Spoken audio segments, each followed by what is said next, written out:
الخاصم لما سبق والفاتح لمن غلق المعلن الحق بالحق بالقاسم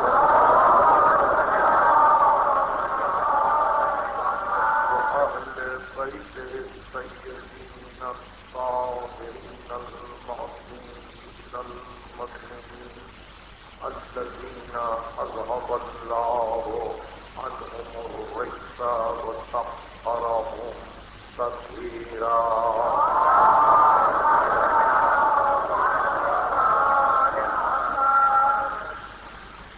عزیزان محترم، گزشتہ یہاں کی تقریروں سے آج کی یہ تقریر بھی مسلسل ہے اور اس کے ہم اپنی تقریر کے اختتامی حصے پر گفتگو کریں اور موضوع پر کسی نتیجہ خیز بحث تک پہنچیں، یہ ضروری معلوم ہوتا ہے کہ میری طرف سے بھی بعض اعلانات کی اطلاع ہو جائے جو نہایت ضروری ہیں. میں نے اپنی عدالت کے باوجود اس بات کو ضروری سمجھا تھا کہ ان مجلسوں میں کوئی وقفہ نہ ہو، حالانکہ میرے معالج اس بات پر زور دیے جا رہے تھے کہ مجالس روک دی جائیں، لیکن نہ میں نے آپ کو محسوس ہونے دیا اسی پٹیل پارک میں کہ مجھے شدت کی تکلیف ہو رہی ہے، اور نہ میں نے یہ مناسب جانا کہ میرا سلسلہ تقاریر 18 یا ایرانیان میں بجز ایک دن کے رک جائے. اس لیے اب ضروری معلوم ہوتا ہے کہ میں یہ عرض کروں کہ 10 محرم کے بعد سے میری کوئی تقریر کہیں نہیں ہوگی جب تک کہ میری طرف سے خود اعلان نہ کیا جائے. اس لیے ابھی میرے محترم دوست حضرت حیدری صاحب نے جو اعلان کیا وہ ان کو چونکہ اطلاع نہیں پہنچی تھی، اس لیے انہوں نے یہ اعلان کر دیا.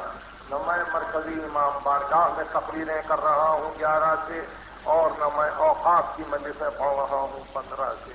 یہ پیش نظر رہے میں کچھ دنوں آرام کرنا چاہتا ہوں، اور اگر اب بھی میں نے اپنے معالج احباب کی باتوں کو نہیں مانا تو پھر کبھی وہ میرا علاج نہیں کریں گے، اور اس طرح سے وہ مجھے پریشان کر رہے ہیں کہ مجلسوں کو بہت صورت روک دیا جائے.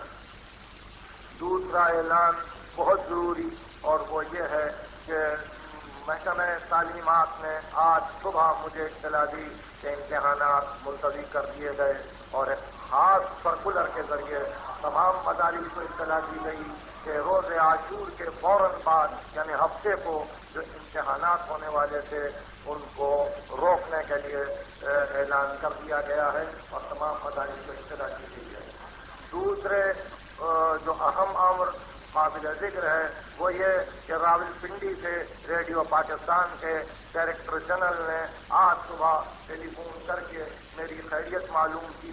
ظاہر ہے وہ شام غریبہ کی مجلس میں بڑے پریشان تھے شام غریبہ کی مجلس کے لیے کہ کیا ہوگا، مگر جب میں نے کہا کہ میں دوسری کی مجلس میں پڑھ رہا ہوں اسی سلسلے میں اس مجلس کے لیے یقیناً کوشش کروں گا، تو انہوں نے یہ کہا کہ آپ کے حزب منشا، یہ ان کے الفاظ تھے، آپ کے حزب منشا ہم نے ہدایت کر دی ہے ریڈیو پاکستان کو کہ اقبال کے وہی اشعار پڑھے جائیں گے جن کا تعلق صرف حسین ابن علی کی ذات سے ہے.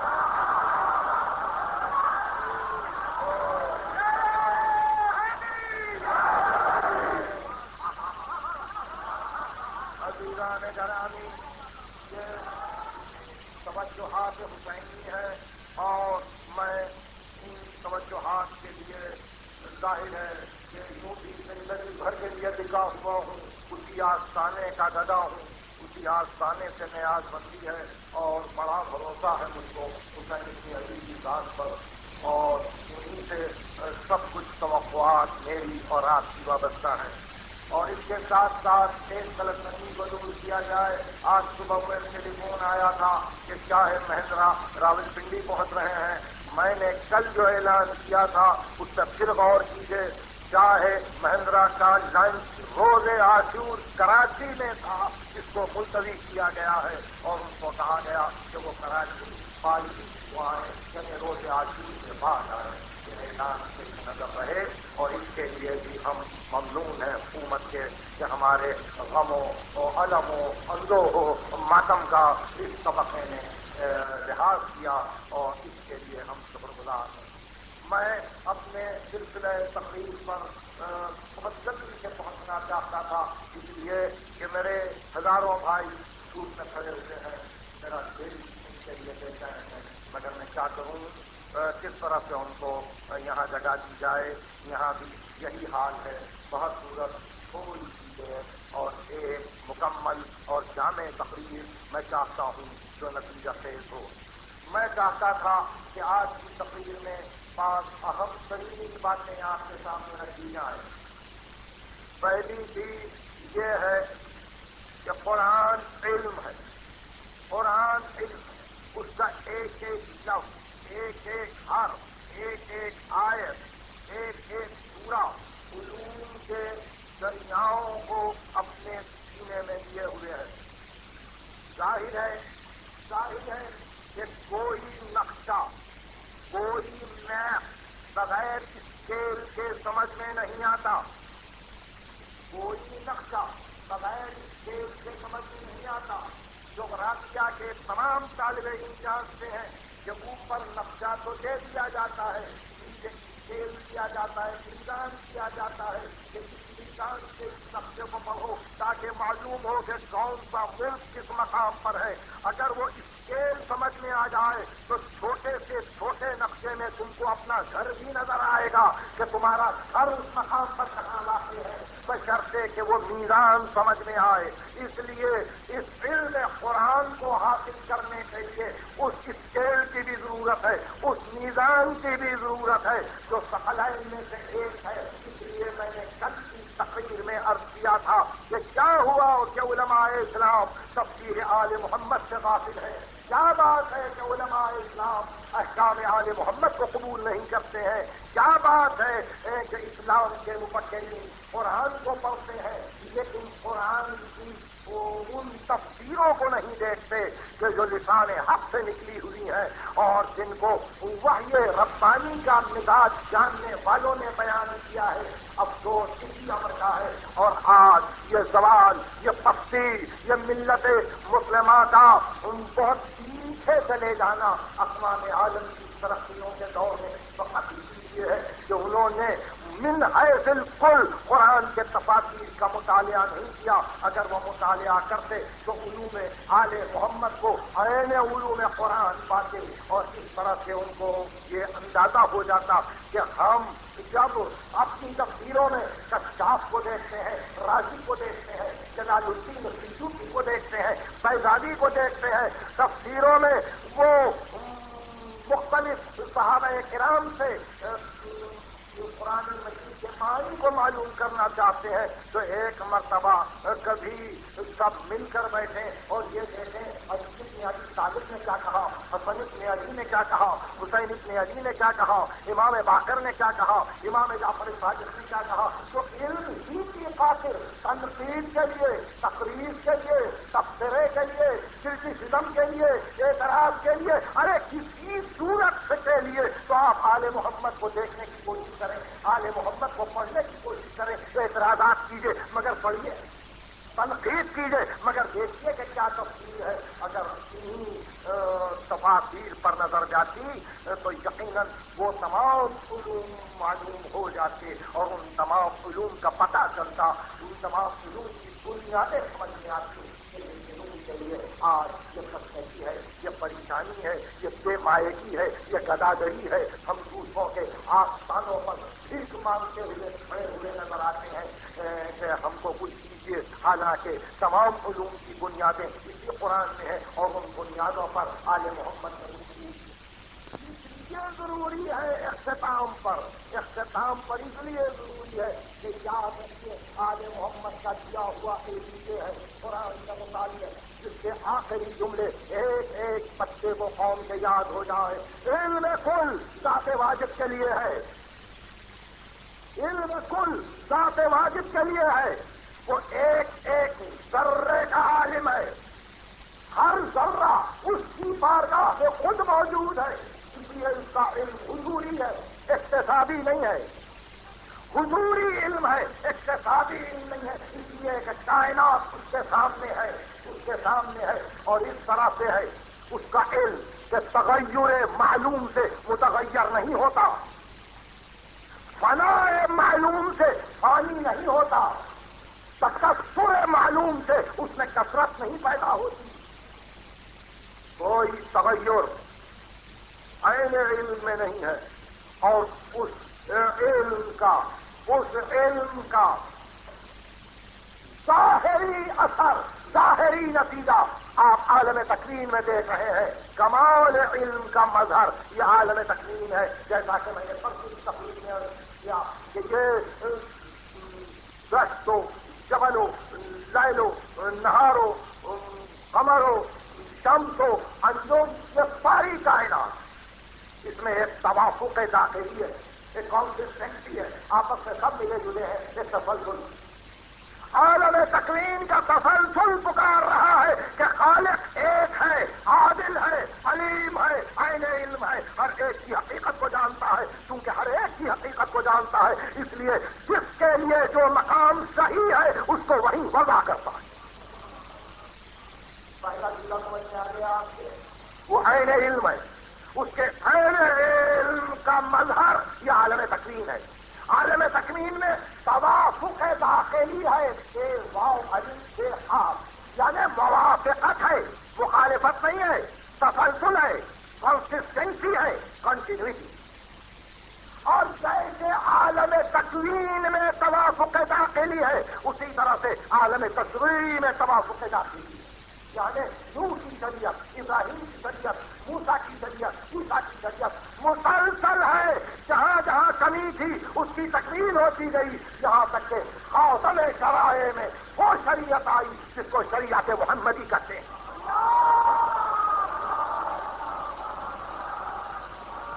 بہت غور سے سنیے گفتگو کو، میں چاہتا ہوں کہ آہستہ آہستہ لے کر آگے بڑھوں، ایسا نہ ہو کہ کہیں میری طبیعت خود مجھے نہ روک دے۔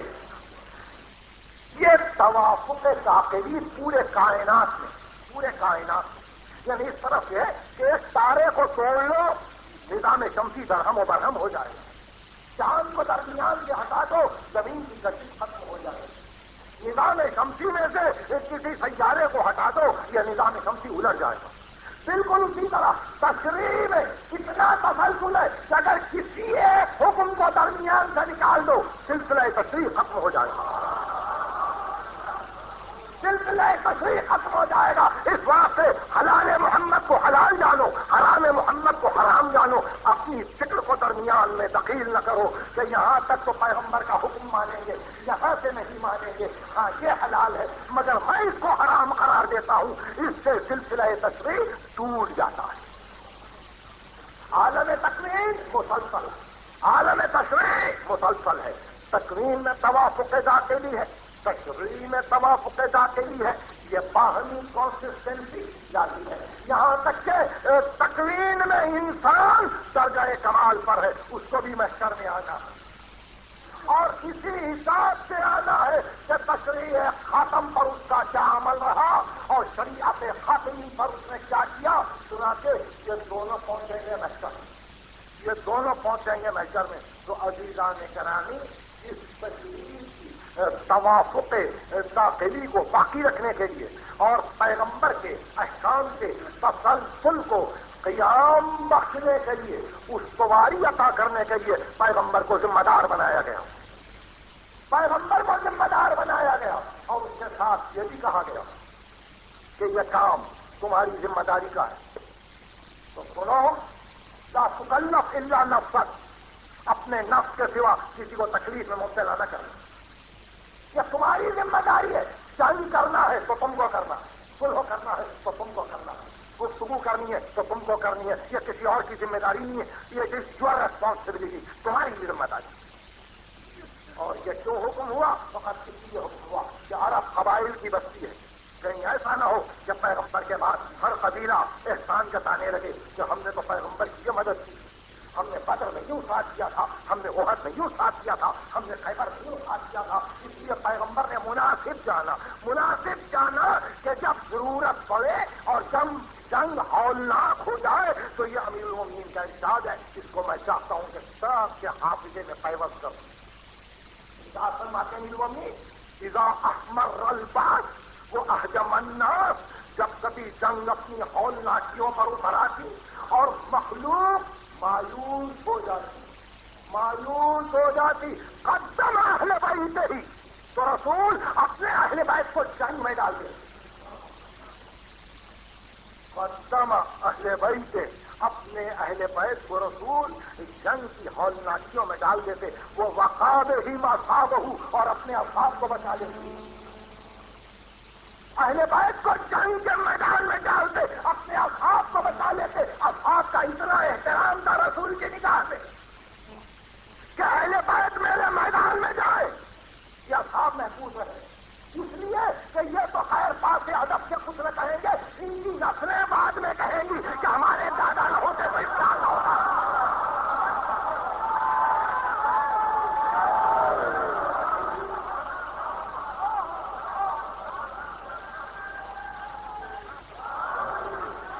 اب آپ نے دیکھا آج سوا آل محمد کے اور سوا سادات کے کسی کو یہ حق نہیں پہنچتا. وہ یہ کہہ سکتے ہیں کہ ہمارے جب نہ ہوتے تو بدر کا کیا حال ہوتا، ہمارے جب نہ ہوتے تو خیبر کا کیا حال ہوتا، ہمارے جب نہ ہوتے تو خندق کا کیا حال ہوتا. ان کے سوا کسی اور کو پیغمبر نے یہ حق نہیں. یاد رکھیں گے آپ، امیر المومنین کہتے ہیں اذا احمر الباب وہ احجم الناس قدم اہل بیت ہی وہ وقاب ہی مصابہ، اور اپنے اصحاب کو آپ نے ہمیشہ بچایا اور اہل بیت کے ساتھ تم آگے بڑھ جاؤ. یہاں تک کہ خود ہے نا ابئی سے سب سے اور جتنے عبد المطلب یوم بدر میں ان کے چچازاد بھائی قتل کر دیے گئے. عبیدہ جو عبد المطلب کے پوتے تھے، تو خود ہے نا حمزہ ابن عبد المطلب فی یوم احد، اور احد میں ان کے چچا مارے گئے حمزہ. وہ خود ہے نا جعفر ابن ابی طالب یوم موتا، اور موتا میں جعفر ابن ابی طالب مارے گئے. اس کے بعد کہتے ہیں اور ہر لڑائی میں میری بھی یہ خواہش تھی کہ میں بھی کہیں شہید ہو جاؤں رسول کے سامنے. مگر رسول دعا کر کے جاتے تھے کہ پروردگار بدر میں تو نے عبیدہ کو لے لیا، احد میں تو نے حمزہ کو لے لیا، موتا میں تو نے جعفر کو لے لیا، ارے اس کی تو حفاظت کر لے.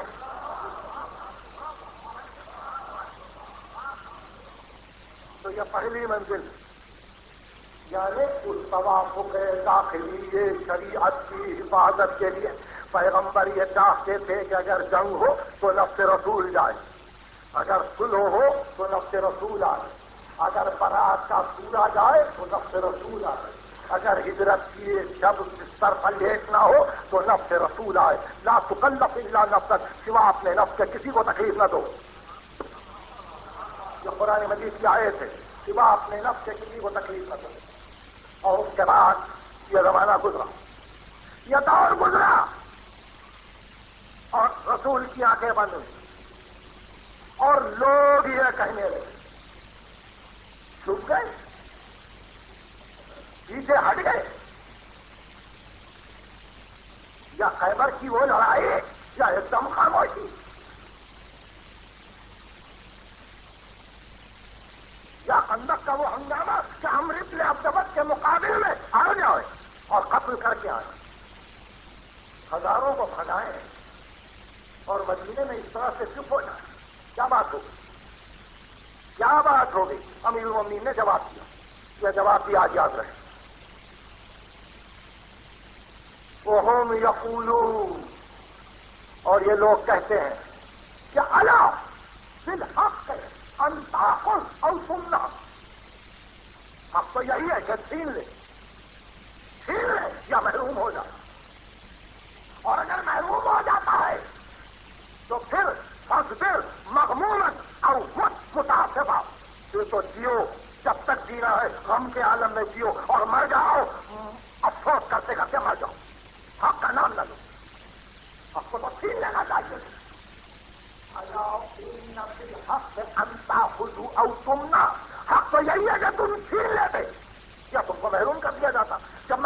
دیا جاتا ہے تو فصبر مظلومہ اور مت متاثمہ، تو صبر کر کے مظلوم دیو یا افسوس کرتے کرتے مر جاؤ.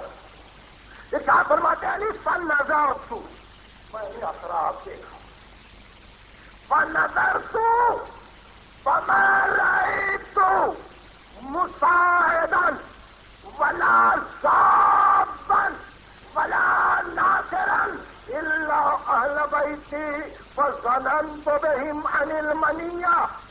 میں نے ادھر ادھر دیکھا کہ سوا زہرا کے اور سوا زہرا کے 2 بچوں کے میرا کوئی مددگار نہیں. یہ علی کا فیصلہ ہے. دنیا اتنی بدل گئی تھی. آپ سمجھ رہے جب اقتدار اوپر پر آتا ہے تو کیا ہوتا؟ یعنی بنی سیم اور بنی علی کے آگے بڑھ جانے کے بعد بنی امیہ نے اعتراض کیا تھا کہ علی حق تو نہیں چھین لیتے، مگر علی جان رہے تھے کہ بنی امیہ بھڑکانا تو چاہتے ہیں، ابو سفیان بھڑکانا تو چاہتا ہے، لیکن اگر تلوار کھینچ لوں تو یہی بنی امیہ بدر کا بدلہ لے لیں گے، یہی بنی امیہ احد کا بدلہ لے لیں گے. اس لیے ارشاد فرماتے ہیں کہ فنظرت فما رأيت ضابطا ولا مساعدا الا اہل بیتی. میں نے دیکھا میرا کوئی مدد کرنے والا نہیں ہے سوا زہرا کی. اس کے بعد کا جملہ ہے، یاد رکھو، اور یہ مجلس کا خلاصہ ہے. فظننت بهم عن المنیہ، میں اپنی لڑائی کے لیے نہیں، میں ان کی زندگی کے لیے ڈر گیا. میں ان بچوں کی زندگی کے لیے ڈر گیا کہ میں ڈرتے ہوئے نکل جاؤں گا، چھوٹے بچوں کو مار ڈالیں گے. مقصد صرف یہی ہے کہ رسول کی نسل ختم ہو جائے، رسول کی نسل ختم ہو جائے. اور حسن و حسین کے متعلق تاریخ لکھ دے گی علی سے جھگڑا ہوا، بعد رسول بچے مر گئے. ارے میں نے اس لیے صبر کیا کہ وارث شریعت رہ جائے. خدا یہ سمجھنے کی کوشش کیجیے. علی کو لڑتے لڑتے ادھر مسجد تک کھینچ لے جاتے، تھوڑا سا دروازہ تو جل ہی چکا تھا. بڑی عجیب گفتگو ہے. تو چھوٹے چھوٹے بچے قتل کر دیے تھے. تاریخ کا دھارا بدل جاتا، تاریخ کا دھارا بدل جاتا. اب کون ہوتا وارث محمد؟ بھائی سب کی نگاہوں میں تو حسن حسین کھل رہے، کسی اور بیوی کو اولاد نہیں تھی. کسی بیٹی کا تو تذکرہ آیا مگر کسی بیٹی کو اولاد نہیں تھی. اکیلی فاطمہ کے 2 بچے علی لڑتے بچوں کو قتل کر دیتے.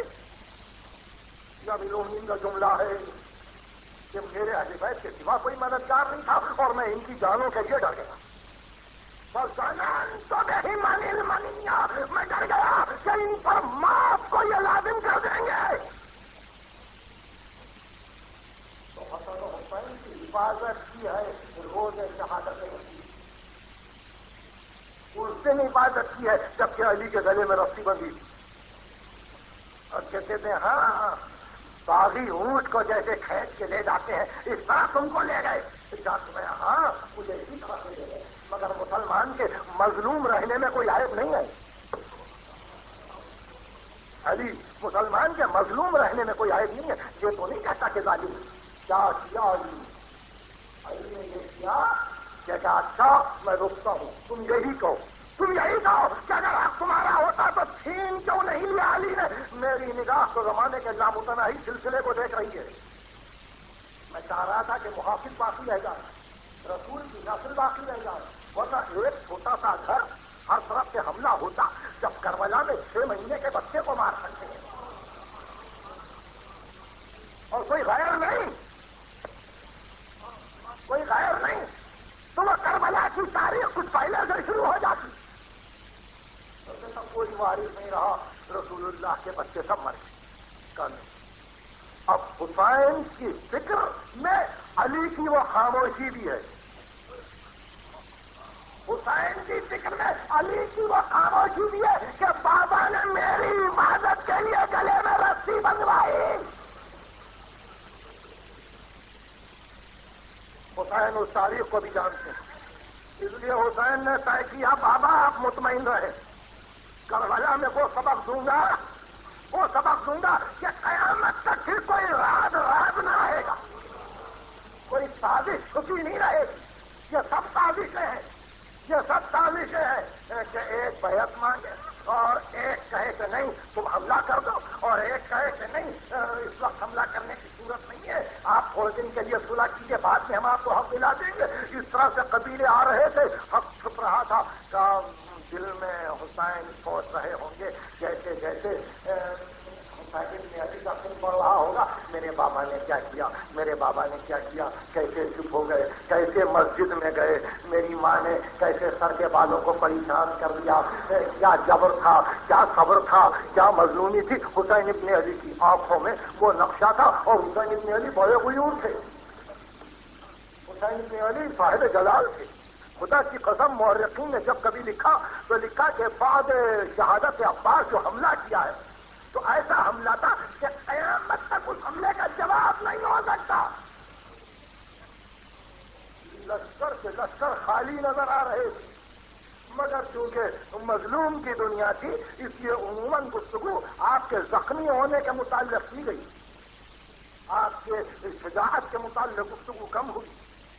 تو اب یہ تیسری منزل تھی جس کو واضح کرنا چاہتا تھا کہ علی یہ چاہتے تھے کہ رسول کی پالیسی پر چلے اور سب سے رسول ہر دور میں رہ جائے. چنانچہ علی کا اس دن چپ ہو جانا حسن حسین کو بچا لے گیا. حسن نہیں چاہتے تھے کہ بعد وفات امیر المومنین، بعد شہادت امیر المومنین جنگ مول لے اور مدائن کے میدان میں لڑائی چھڑ جائے. نقصان کیا ہوتا؟ اس لیے کہ سب تو چلے جا رہے تھے ادھر. یہی ہوتا کہ وہ بچے جو ابھی بڑے نہیں ہوئے تھے، وہ بڑے جو ابھی ضعیف نہیں ہونے پائے تھے، وہ سب کے سب کٹ جاتے مدائن اور کربلا واقع نہ ہوئی اور رات چھپا رہ جاتا. وہ سازش نہ کھلتی. اس لیے حسن نے صلح کی. علی چپ ہوئے، رسی بندوا لی. حسن نے صلح کی، زہر پی لیا، فقط کربلا کی. باتیں یاد رہیں گی، فقط کربلا کی. اور جب کربلا آئی تو اس دن تھا جلال حسین. اس دن تھا جلال حسین. یہ چند باتیں یاد رکھنے کے قابل ہیں، یاد رکھنے کے قابل ہے. محمد کی پالیسی یہ تھی کہ دیکھو جب تک کوئی محفوظ نہ کر لو میری اولاد میں سے کسی کو، اس وقت تک نہ لڑو. حسین نے دیکھا زین العابدین ہے، زین العابدین کا بیٹا محمد باقر بھی ہے، اور پھر بیویاں ہیں، شہزادیاں ہیں، اور سب سے بڑھ کے حسین کو بھروسہ زینب پر تھا. زینب پر تھا. یہ بھروسہ تھا کہ ماں کی طرح اگر دیکھیں گی مجبوری تو پھر جلال میں آئے گی، اور جب جلال میں آئے گی زینب تو کسی کو نہیں مانے. تو یہ لشکر ہٹ جائے، سب کا عاد و سمود کی طرح کربلا ہٹ جائے، الٹ جائے، پھر زینب کو اس کی فکر نہیں ہوگی. جلال زینب کو جان کر، مقام زینب کو جان کر، حقیقت زینب کو جان کر زینب کو محافظ بنایا. آپ سمجھ رہے ہیں؟ بھروسہ یہ تھا کہ محمد باقر بھی ہے، بھروسہ یہ تھا کہ زین العابدین بھی ہے، بھروسہ یہ تھا کہ زینب ہے. زینب ہاتھ کو تھام کے کہا اب جا رہا ہوں، اب یہ گھر تمہارے حوالے.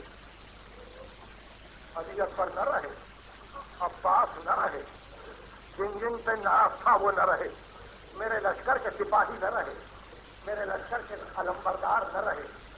زینب اب میں جا رہا ہوں، مگر زینب اب بچوں کا خیال کر. اب بچوں کا خیال کرنا. آپ جو بیمار بے ہوش ہے، آپ کے بیمار خستے چوکے تو کہنا کہ تمہارے باپ نے آثار امامت حوالے کر دیے ہیں ام سلمہ کے مدینے میں، وہاں سے لے لینا. اور ہاں زینب آپ کے بیمار کو میرا سلام کہنا، اور کہنا غصے میں نہ آنا بیٹا، غصے میں نہ آنا. آپ کے بیمار کے قریب گئے، دیکھا بیٹا بے ہوش ہے، بازو کو تھام کے سورہ حمد کی تلاوت، آنسو رخسار بیمار پر گرے. بیمار نے آنکھیں کھولی، دیکھا بابا زخمی ہے، زخمی ہے. فوراً خیال آیا اگر عباس جیتے ہوتے تو بابا زخمی نہ ہوتے. ایک مرتبہ کا بابا کیا چچا مارے گئے؟ چچا مارے گئے؟ کہا ہاں۔ بابا علی اکبر بھی مارے گئے؟ کہا بیٹا ہاں علی اکبر بھی مارے گئے۔ کہا بابا کوئی نہیں ہے؟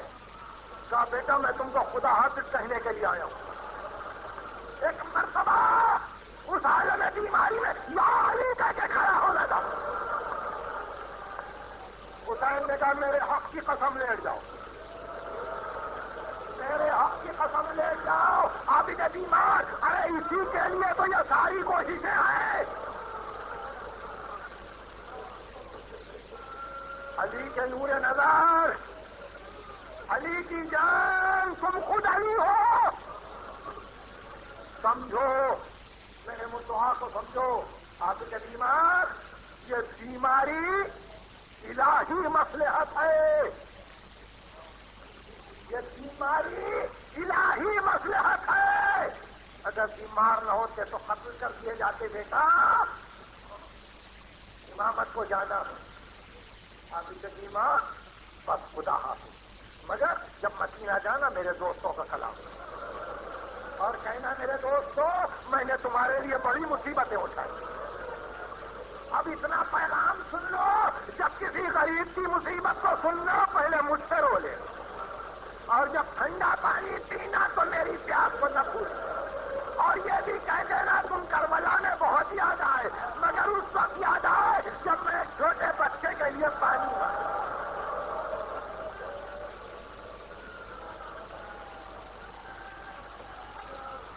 خدا حافظ، آپ کے بیمار، خدا حافظ۔ اٹھے، بیٹے کو اپنے حق کی قسم دی، ایک ایک بیوی کی صورت دیکھی، سب کو امر بصبر کیا۔ ام لیلا خدا حافظ، ام فروا خدا حافظ، ام کلثوم خدا حافظ، زینب آؤ، زینب آؤ، کچھ کہنا؟ یا علی یا مرتضیٰ نے شب شہادت زینب سے دیر تک گفتگو کی، یا حسین نے قبل شہادت بہن سے دیر تک باتیں؟ کیا کہا؟ بھائی کو علم ہے، بہن کو علم۔ جانے لگے تو بہن نے کہا ذرا بیٹھ جائیے، حسین بیٹھ گئے، زینب کھڑی ہو گئی، 3 مرتبہ گرد حسین کے سینے، اور اس کے بعد کہا آقا ذرا گلے کو تو بلند کیجیے۔ حسین ابن علی نے گلے کو بلند کیا، بہن نے بھائی کے گلے کے بوسے لیے اور کہا ماں کی وصیت تھی،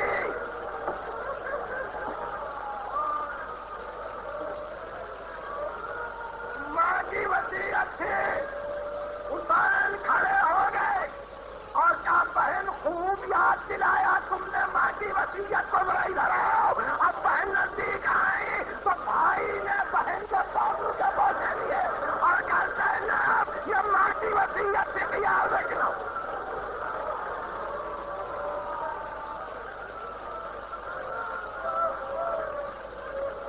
میں کل تو کوئی گفتگو نہ کر سکوں گا، کل مختصر سی تقریر ہے، 10ویں محرم ہے، جیسا کہ اعلان کیا گیا 8 بجے صبح ممبر پر آنا ہے، اس لیے کل کیسے عرض کروں آپ کے لیے؟ جو کچھ کہنا ہے آج کہنا ہے۔ اللہ اللہ آپ سب کو کامیاب رکھے، اللہ آپ سب کو بامراد رکھے، اللہ آپ کے بچوں کی حفاظت کرے، اللہ آپ کو بے روزگاری سے بچائے، اللہ اس لاوارث قوم کا سوا حسین کے کوئی وارث نہیں۔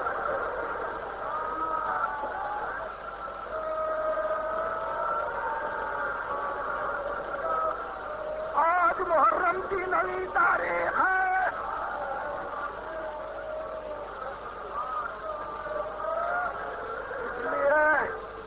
اس لیے بڑا خیال رکھو، بڑا خیال رکھو، جو وقت ہے اس کی حفاظت کرو، پھر زندگی باقی ہے، پھر زندگی باقی ہے، اور اگر موت نے مہلت دی تو آئیں گے، اور نہیں تو امام ہی کی خدمت میں رہیں گے، اور تمہاری آوازوں کو سنیں گے، تمہارے نوحوں کو سنیں گے، تمہارے ماتم کو سنیں گے۔ اللہ تم کو آباد رکھے، اللہ تم کو یاد رکھے، اللہ تم کو ہر پریشانی سے بچائے، یہ میری دعائیں ہیں۔ مگر میں کہیں کہیں چپ ہو جاتا ہوں ہر سال دعا کرتے ہوئے، اس لیے کہ مجھے خیال آتا ہے میں کیا دعا کروں، تمہاری ہی صفوں میں زہرا ہو۔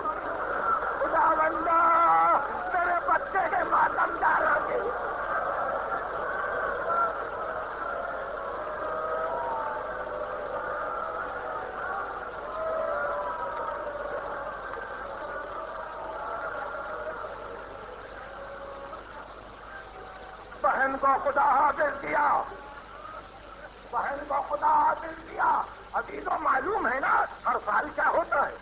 ہر سال یہ ہوتا ہے کہ پہلی محرم سے سفر سید الشہداء پہ گفتگو ہوتی ہے، دوسری تیسری کو سفر کے حالات ہوتے ہیں، چوتھی کو عون و محمد کا تذکرہ ہوتا ہے، پانچویں کو علی اکبر سے گفتگو ہوتی ہے، پہلا شہید ہے، چھٹی کو علی اصغر سے گفتگو ہوتی ہے، ساتویں کو حضرت قاسم کی شہادت کے متعلق گفتگو ہوتی ہے، آٹھویں کو عباس کے متعلق تذکرہ کیا جاتا ہے. آج ہے حسین، آج ہے حسین، خیمے کا پردہ بہن نے الٹ دیا. حسین آئے، آواز دی، المئی اقدم الیہ جوادی، کوئی ہے میرے گھوڑے کا لانے والا؟ وما جادو، کسی نے جواب نہیں دیا. گھوڑا گردن ڈالے قریب آیا، بہن نے رکاب تھامی، حسین کوئی تزئین نہ بلند ہوئے. زینب پھر ملیں گے، زینب پھر ملیں گے، مقتل میں ملیں گے، زینب پھر ملیں گے. خدا حافظ. بچوں کا خیال کرنا. گھوڑے سے کہا گلجنا آخری سواری ہے، آخری سواری ہے، اب زحمت نہیں دوں گا. اس کی آنکھوں سے آنسو جاری ہوئے، دو گام چل کے رکا، کہا چلتا کیوں نہیں ہے؟ اس نے سر کو جھکایا، دیکھا ایک چھوٹی سی بچی گلجنا کے پیروں سے لپٹی ہوئی ہے، کہتی ہے گھوڑے ارے رک جا، رک جا، ابھی میرے پاپا کو نہ لے جا.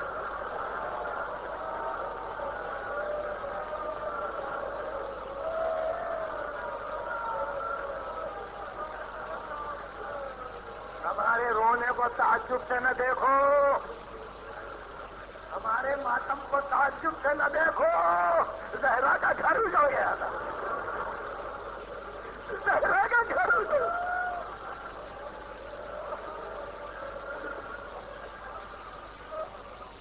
اتر گئے گھوڑے سے، سکینہ کو گود میں اٹھا لیا. جانے پدر بہت پیاسی ہونا، بہت پیاسی ہو. کہا بابا، کہا سکینہ ہم پانی لائے، ہم لائے پانی. تو کہا نہیں بابا نہیں، مجھے پانی کی ضرورت نہیں ہے. چچا بھی یہی کہہ کے گئے، چچا بھی یہی کہہ کے گئے تھے مجھے پانی کی ضرورت نہیں ہے.